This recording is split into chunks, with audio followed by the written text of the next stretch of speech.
And here we have a lot of education, a lot of understanding about what does it really take to, do the physical things that are required to keep our bodies in shape, like the nutrition as well as the physical activity. But we also have a challenge of the motivation and the mental aspect, and that's kind of like a blend of what I want to talk a little bit about here today. So one of the first things we want to do is understand that this is about the 5 biggest myths that cause you to gain weight and get sick during the holiday season. Because a lot of this has to do with what we believe or expect to be, and it somehow ends up that way. So what we're going to do is first go over 3 simple steps. I want you to have something that you can walk away with here that you remember, that's easy and easy to apply. So the first step we're going to talk about is getting clear about what you truly want. Because to enter the holidays, and just to say, well, I hope I don't put on a few pounds, that's probably not going to have as much of an impact as saying, I want to go through the holidays, lose 10 pounds, increase my cardio endurance by such and such level, and really just have much more vibrant energy and vitality. That's going to be a different language and a different clarity. So we want to get clear about what we truly want. Number 2, we want to decide why this is important and raise our standards from a should to a must.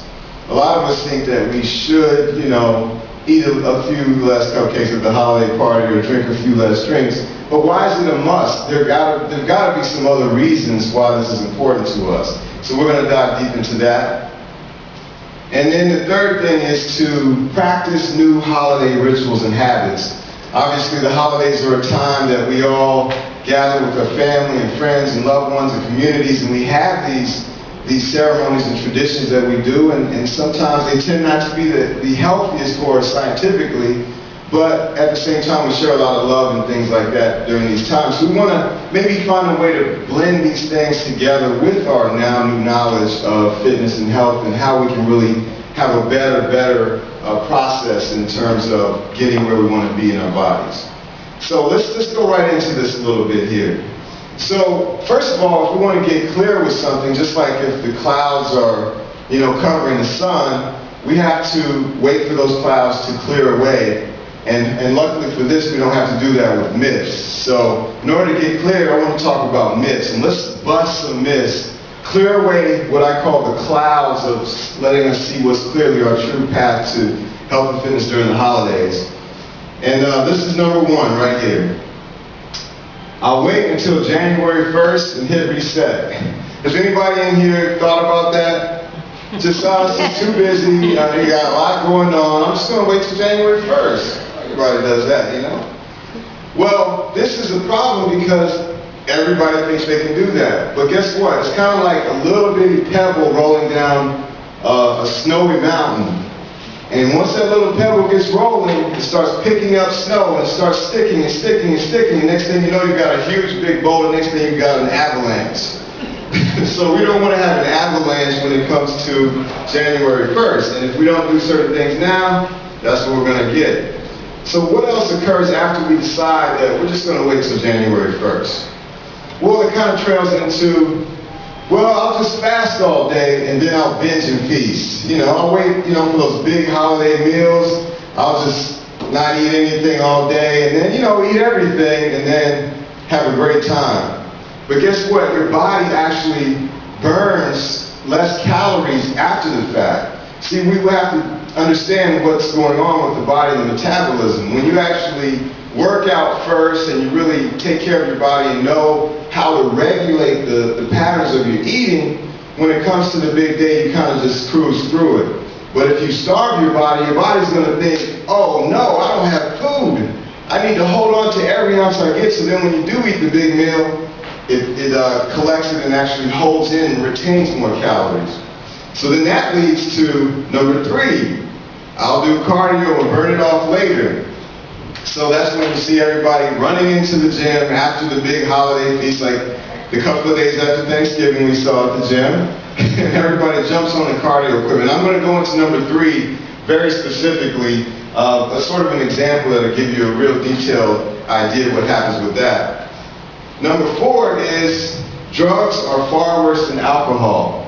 And I'm not saying anything about drugs, but what I am saying is that we underestimate alcohol. Alcohol is one of those things that one drink turns into two, two turns into three, and next thing you know, it's out of control. And alcohol really dehydrates the body, and it just gives us a lot of challenges. Now, what we can do is understand that, hey, if we kind of balance that alcohol with a little bit of water, and counterbalance it with a glass or two of water afterwards, we can kind of like regulate that as well. And I'll go into that further as well.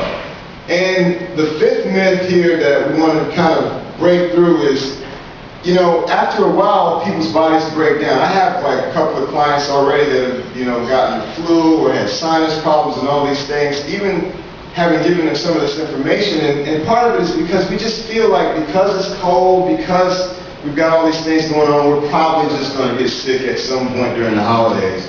And I'm here to tell you that I know a lot of trainers, a lot of people that work in the health industry and fitness industry that don't get sick all year simply because they understand some few key distinctions that prevent that from occurring. But let's dive down into the third myth, which is I'll just do the cardio and burn it off later, because I think that's an actionable point that we all kind of get to where we want to do something about, you know, all the calories that we've taken in during the holidays. So I have an example here, and it kind of goes well with our environment around Wall Street. I train a lot of attorneys and a lot of people in finance. So around this time of the year, you have a lot of cocktail parties. So I don't know how many of these you've been to yet. Have you been to any parties this year already? How many parties have you been to thus far in terms of like, let's say since November, holiday parties? 2, 3? Some coming up. Some coming up. I won't hold this against you, really. All right, so let's just say that Tom goes to 3 cocktail parties somewhere in the same vicinity, maybe the same afternoon, maybe the same couple of days. And at each holiday party, they have different types of cupcakes. So let's say at the first party they have the homemade cupcake. They like to be somewhat health conscious and they have like a basic homemade cupcake, 295 calories. So Tom is just trying to be, you know, kind of conservative and not take in too many calories. So he goes to the next party. Now this is where you get the crumbs. And this is even being conservative for crumbs, I'm sorry to say. Like crumbs, 800, 900. So he goes to the next party and eats another cupcake and has a little bit of alcohol, a little bit of those cheese crackers, a little bit of other stuff too, pasta. And next thing you know, he's taking in a lot of calories. He doesn't realize how many. And now the other party, they're kind of like cheap, so they get the store-bought cake with the mixed frosting and everything, 298 calories. So, okay, so he's eating only 3 cupcakes. How much could that be? Well, total 1,178 calories, not counting the alcohol, the other food, and all of his other meals the rest of the day. So, what is Tom going to do with this? He doesn't even know he ate this, by the way. So let's just say that the next day Tom tries to burn calories at equinox. And just in general, if Tom weighs 200 pounds, we calculate how many calories it takes to burn, how many miles you have to run to burn these calories. So you have to run 5 miles to burn 728 calories at 5 miles per hour jogging on the treadmill. Then he'd actually need to run 10 miles in 2 hours to reverse the effect of all 3 cupcakes, which would be 1,178 calories, not to mention the alcohol, coffee, and other holiday meals. Now, these other things put his calorie intake way above 3,500 calories. So for the day before. So that's the biggest thing I want to get across to you with this whole presentation is that weight loss and just regulating health is very simple. The less calories we take in, the more that we burn, the better we'll be. But we don't realize how easy it is to take in much more and how hard it is to burn off the rest.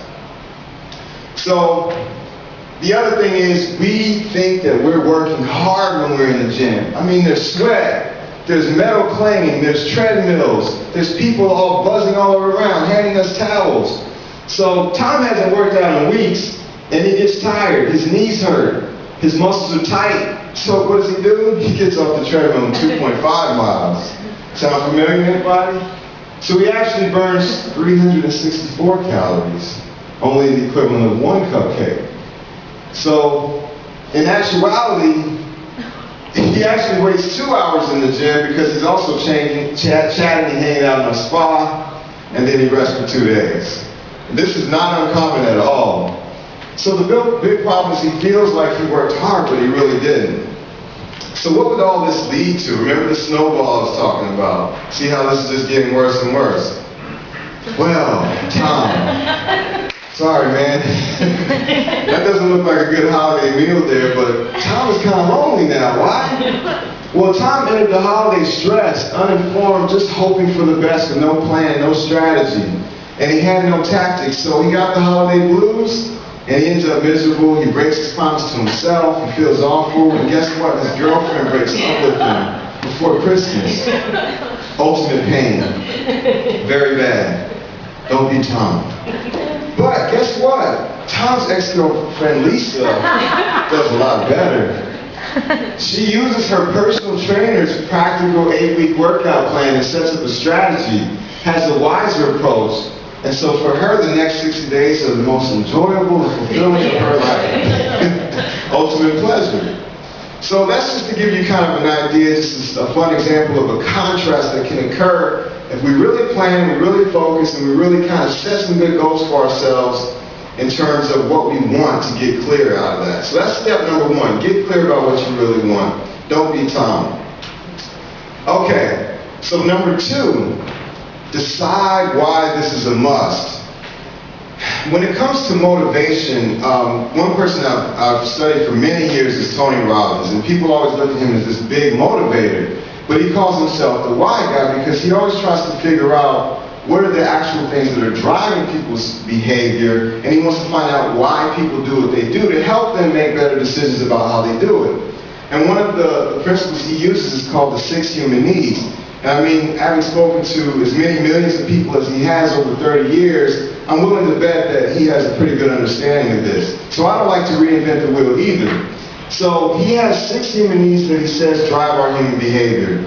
And many can probably relate to the fact that we need a sense of certainty, a sense of stability, a sense of security about who we are and what we're doing in life. We also need a little bit of variety, a little bit of uncertainty, the spice of life, having some new things to do that bring us that variety. We also need significance, the sense of importance or uniqueness that we're special in some way. And of course, love and connection, which is just, bonding with other people and having special relationships.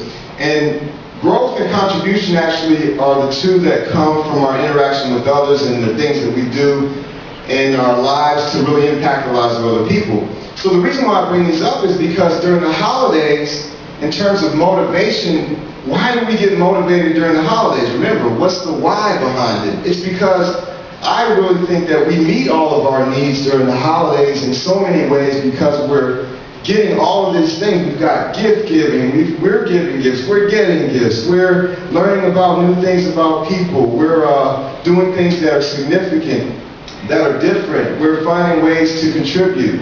So we bond around all these things. So if we can only understand that and try to figure out how can we have fitness and health be a way to enhance these needs so that next thing you know,